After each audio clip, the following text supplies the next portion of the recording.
ജനുവരിയിലാണ് 2020 നവംബറിൽ എനിക്കൊരു ഭയങ്കര പനി വന്നു. പനിയോടുകൂടി 2-3 ആശുപത്രി കയറി ഇറങ്ങി. അപ്പം ബ്ലഡിലെ കൗണ്ട് കൂടുമായിരുന്നു. അത് കഴിഞ്ഞ് വേറെ എവിടെയെങ്കിലും ഒരു ഹോസ്പിറ്റലിൽ ഒന്ന് ചെന്ന് നോക്കാൻ പറഞ്ഞു. ആ ഡോക്ടർ പറഞ്ഞു ബ്ലഡിൽ ക്യാൻസറിൻ്റെ ഒരു സാധ്യത കാണുന്നുണ്ട്, അതുകൊണ്ട് വേറെ എവിടെയെങ്കിലും ഒന്ന് പോയി നോക്കിക്കൊള്ളാൻ പറഞ്ഞു. അവിടുന്ന് ഞാൻ തിരിച്ച് വീട്ടിൽ പോന്ന് ഡിസ്ചാർജായി.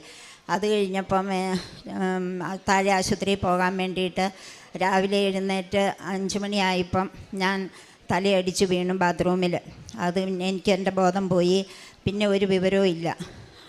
അതിനുശേഷം പെട്ടെന്ന് 2-3 ഹോസ്പിറ്റലിൽ അവിടെയൊക്കെ കാണിച്ചു. എന്നിട്ട് എല്ലാം പെട്ടെന്ന് വേറെ എവിടെയെങ്കിലും കൊണ്ടുപോയിക്കോളാൻ പറഞ്ഞു. രാജഗിരി ഹോസ്പിറ്റലിൽ വന്നു. അന്നേരം ഡോക്ടർ നോക്കിയേച്ച് പറഞ്ഞു 3 ഞരമ്പ് പൊട്ടിയിട്ടുണ്ട്, പ്രതീക്ഷയൊന്നുമില്ല, പിന്നെ നിങ്ങൾ പ്രാർത്ഥിക്കുക, എന്തെങ്കിലും സംഭവിക്കട്ടെ എന്നും പറഞ്ഞ് ഓപ്പറേഷൻ ചെയ്തു. ഓപ്പറേഷൻ കഴിഞ്ഞ് തലയിൽ സ്റ്റെൻറ്റ് ഇട്ടു, 3 സ്റ്റെൻറ്റ് ഇട്ടു. 3 ഞരമ്പാണ് പൊട്ടിയത്. അതിന് ശേഷം 14 ദിവസം വെൻറ്റിലേറ്ററിൽ കിടന്നു. അപ്പം ഞാൻ മരിച്ചു എന്നുള്ളത് ഉറപ്പായി. എൻ്റെ അമ്മയുടെയും തിരുക്കുമാരൻ്റെയും ഒരനുഗ്രഹം കൊണ്ട് മാത്രം ഞാൻ വീണ്ടും നിങ്ങളുടെ മുൻപിൽ വന്ന് സാക്ഷ്യം പറയാൻ എനിക്ക് സാധിച്ചത്. കാരണം ഞാൻ 14 ദിവസം വെൻറ്റിലേറ്ററിൽ കിടന്നു. എണീറ്റപ്പോൾ തളർന്നു. അവിടുന്ന് എല്ലാം എൻ്റെ അമ്മയും തിരുക്കുമാരനും എന്നെ രക്ഷപ്പെടുത്തി. അതിനുശേഷം വീണ്ടും ചെക്കപ്പിന് അന്ന് 15 ലക്ഷം രൂപയോളമായി. പിന്നെ അടുത്ത ചെക്കപ്പിന് ചെന്ന് കഴിഞ്ഞപ്പോൾ 3 മാസം കഴിഞ്ഞ് അവർ പറഞ്ഞു സ്റ്റെൻറ്റ് ഇട്ടെടുത്ത് 3 മുഴകളുണ്ട്, അത് എത്രയും പെട്ടെന്ന് ഓപ്പറേഷൻ ചെയ്തില്ലെങ്കിൽ 1 വലുതാണ്, 2 ചെറുതാണ്. അപ്പോൾ അത് ഓപ്പറേഷൻ ചെയ്തില്ലെങ്കിൽ പൊട്ടിയ ആൾ മരിക്കുമെന്ന് പറഞ്ഞു. അപ്പം ഞങ്ങൾ എന്താ ചെയ്യണമെന്ന് ഓർത്തിങ്ങനെ പ്രാർത്ഥിച്ചു. അമ്മയുടെ അടുത്തും വന്ന് പ്രാർത്ഥിച്ചു. അവിടെ അന്വേഷിച്ചപ്പോൾ 10 ലക്ഷം രൂപയാകുമെന്ന് പറഞ്ഞു. അത് കഴിഞ്ഞ് എൻ്റെ മോള് ചെന്ന് ശ്രീചിത്രയിൽ അന്വേഷിച്ചപ്പോൾ 7 ലക്ഷം പറഞ്ഞു. അവിടുന്ന് പിന്നെ ഞങ്ങൾ അവിടുന്ന് പോയി ശ്രീചിത്രയിൽ ഇവിടെ വന്ന് അച്ഛനെ കണ്ട് പ്രാർത്ഥിച്ച് അച്ഛനോട് വിവരങ്ങളെല്ലാം തുറന്നു പറഞ്ഞു. എന്നിട്ട് അച്ഛൻ തലയ്ക്ക് പിടിച്ച് പ്രാർത്ഥിച്ചു. 1 മണിക്കൂർ കുറേ സമയം പ്രാർത്ഥിച്ചിട്ട് അച്ഛൻ പറഞ്ഞു ഒരു ഓപ്പറേഷനും നടക്കുകയില്ല, ധൈര്യമായിട്ട് പോയിട്ട് വരാൻ പറഞ്ഞു. അതിനുശേഷം ഞങ്ങൾ ശ്രീചിത്രയിൽ ചെന്നു, എല്ലാ ടെസ്റ്റുകളും നടത്തി അവിടെ അഡ്മിറ്റാക്കി. നാളെ 10 മണിക്ക് ഓപ്പറേഷൻ നിശ്ചയിച്ചു. അത് കഴിഞ്ഞ് അന്ന് ഡോക്ടർ ഓപ്പറേഷൻ ചെയ്തില്ല, പിറ്റേ ദിവസവും ചെയ്തില്ല. അതിൻ്റെ പിറ്റേ ദിവസം പറഞ്ഞു ഫിലോമിനയുടെ ബ്ലഡ് ഒന്നോടെ നോക്കണമെന്ന് പറഞ്ഞു. നോക്കിക്കഴിഞ്ഞേച്ച് എൻ്റെ ഹസ്ബൻഡിനെ എൻ്റെ മോളെയും വിളിച്ചിട്ട് പറഞ്ഞു ഞാൻ ഈ ഓപ്പറേഷൻ എൻ്റെ കൈകൊണ്ട് ചെയ്യില്ല, ചെയ്തു കഴിഞ്ഞാൽ മമ്മി മരിച്ചു പോകും, അതുകൊണ്ട് ഞാൻ ചെയ്യില്ല മോളെന്ന് പറഞ്ഞു. അപ്പം 6 മാസത്തെ ജീവിതമുള്ളൂ മമ്മിക്ക്. അത് 6 മാസത്തിൽ കൂടുതൽ ഇരിക്കുകയില്ല, ഓപ്പറേഷൻ ചെയ്താൽ കോമയിലേക്ക് പോകും, കോമയെ കടന്ന് അമ്മി മരിക്കണ്ടല്ലോ, അതുകൊണ്ട് വേറെ എവിടെയെങ്കിലും കൊണ്ടുപോകൂ, ഞാൻ എഴുതി തരാമെന്ന് പറഞ്ഞു. അപ്പം ഡോക്ടറെ ഞങ്ങൾ പൈസയും കെട്ടിവെച്ച് ഇനി ഞങ്ങൾ ഇതിലേ പോകുമെന്ന് ഹസ്ബൻഡ് ചോദിച്ചു. അന്നേരം പറഞ്ഞു എവിടെ കൊണ്ടുപോയാലും വേണ്ടില്ല, ഞാൻ എൻ്റെ കൈ കൊണ്ട് ചെയ്യില്ല എന്ന് പറഞ്ഞു. അത് കഴിഞ്ഞ് ഞങ്ങൾ തിരിച്ചു പോന്നു, കെട്ടിവെച്ച പൈസയും തന്നു, ഞങ്ങൾ പോന്നു.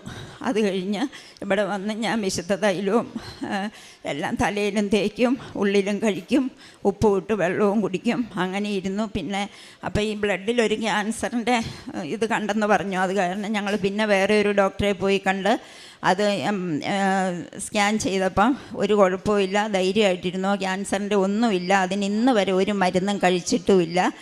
അങ്ങനെ അമ്മയുടെയും തിരുക്കുമാരൻ്റെയും ഒരുപാട് അനുഗ്രഹം എന്നെ അല്ലാതെ ഒത്തിരി അറിയാതെ പറയാൻ സമയമില്ലാത്തത് കൊണ്ടാണ് അതുപോലെ തന്നിട്ടുണ്ട് അമ്മ തിരുക്കുമാരനും. പിന്നെ ഒരു 30 ലക്ഷം രൂപ കടം ഉണ്ടായിരുന്നു. ഇനി എനിക്ക് പഴയ അസുഖമൊന്നും ഇല്ലെന്ന് ഡോക്ടറും തീർത്ത് പറഞ്ഞു. എനിക്കും അത് വിശ്വാസമാണ്, എനിക്ക് ഒരു കുഴപ്പവും ഇല്ല. പിന്നെ ഒരു 30 ലക്ഷം രൂപ കടമുണ്ടായിരുന്നു. അത് 8 വർഷമായി ബാങ്കിൽ പലിശ അടച്ച് ഇങ്ങനെ പുതുക്കിക്കൊണ്ടിരിക്കുമായിരുന്നു. ഹൗസിംഗ് ലോൺ ആയിരുന്നു. അതിൻ്റെ ഞാൻ ഡേറ്റ് ഇട്ട് പ്രാർത്ഥിച്ചു, അമ്മേ 2024 ഡിസംബർ 30-നകം എനിക്ക് ആ കടം തീർത്ത് തരണമെന്ന്. ജനുവരി 4-ാം തീയതി അമ്മ ആ കടം തീർത്ത് തന്നു. ഏലക്കായ്ക്ക് വില കൂടി ഏലക്ക വിറ്റാണ് ആ കടം തീർത്തത്. അങ്ങനെ പട്ടയവും ഞങ്ങൾക്ക് കിട്ടി, ഹൗസിംഗ് ലോണും കിട്ടി. പിന്നെ എൻ്റെ മക്കൾ സ്വീഡനിലായിരുന്നു, അവർക്ക് അവിടെ പോകാൻ സാധിക്കാതെ ഇരുന്നപ്പോൾ ഇവിടെ വന്ന് അച്ഛനെ കണ്ട് പ്രാർത്ഥിച്ച് ഉടമ്പടി എടുത്ത് മക്കളോട് ഞാൻ പറഞ്ഞു, റിജക്റ്റായ വിസ ഇനി തിരിച്ച് കിട്ടാൻ പാടില്ല അമ്മയെന്ന് പറഞ്ഞു. ഞങ്ങൾ പറഞ്ഞു കൃപാസനത്തിൽ പോയി പ്രാർത്ഥിച്ചാൽ എല്ലാം നടക്കുമെന്ന് പറഞ്ഞു. അത് കഴിഞ്ഞ് ഇവിടെ വന്ന് പ്രാർത്ഥിച്ചു, ഡേറ്റ് ഇട്ട് ഞാനും പ്രാർത്ഥിച്ചു. അമ്മേ 2023 ഡിസംബർ 30 അമ്മ എൻ്റെ മകന് സ്വീഡൻ, അയർലൻഡ്, ന്യൂസിലാൻഡ് വെച്ചിട്ടുണ്ട്, പേപ്പർ നീക്കിയിട്ടുണ്ട്, അമ്മ ഇഷ്ടമുള്ളിടത്തേക്ക് വിട്ടോളാൻ പറഞ്ഞു. അതിനുശേഷം ഡിസംബർ 18 അവന് വിസ വന്നു. ഫെബ്രുവരി 20 മോളും കൊച്ചും കൂടെ കയറിപ്പോയി. അവരിപ്പോൾ അവിടെ ജീവിക്കുന്നു സുഖമായിട്ട്.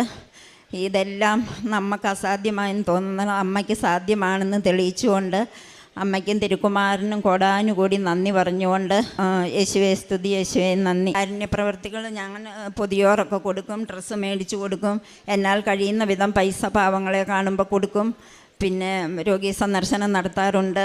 പത്രം ഞാൻ ആശുപത്രിയിലൊക്കെ ചെല്ലുമ്പോൾ എല്ലാവർക്കും എൻ്റെ സാക്ഷ്യത്തിലാണ് ഈ പത്രമെന്നും പറഞ്ഞ്, എൻ്റെ രോഗം സൗഖ്യമായതിൻ്റെയാണെന്നും പറഞ്ഞ് ഞാൻ പത്രം എല്ലാവർക്കും കൊണ്ട് കൊടുക്കും.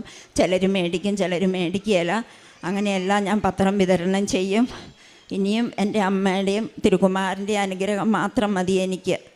ഇന്ന് ഞാൻ ജീവിക്കുന്നത് അമ്മയും തിരുക്കുമാരനും, മരണത്തിൽ നിന്ന് ജീവനിലേക്ക് എന്നെ കൊണ്ടുവന്നത് എൻ്റെ അമ്മയും തിരുക്കുമാരനുമാണ്. യേശുവേ നന്ദി, യേശുവേ സ്തുതി. ജോബിൻ്റെ പുസ്തകം 5-ാം അധ്യായത്തിൽ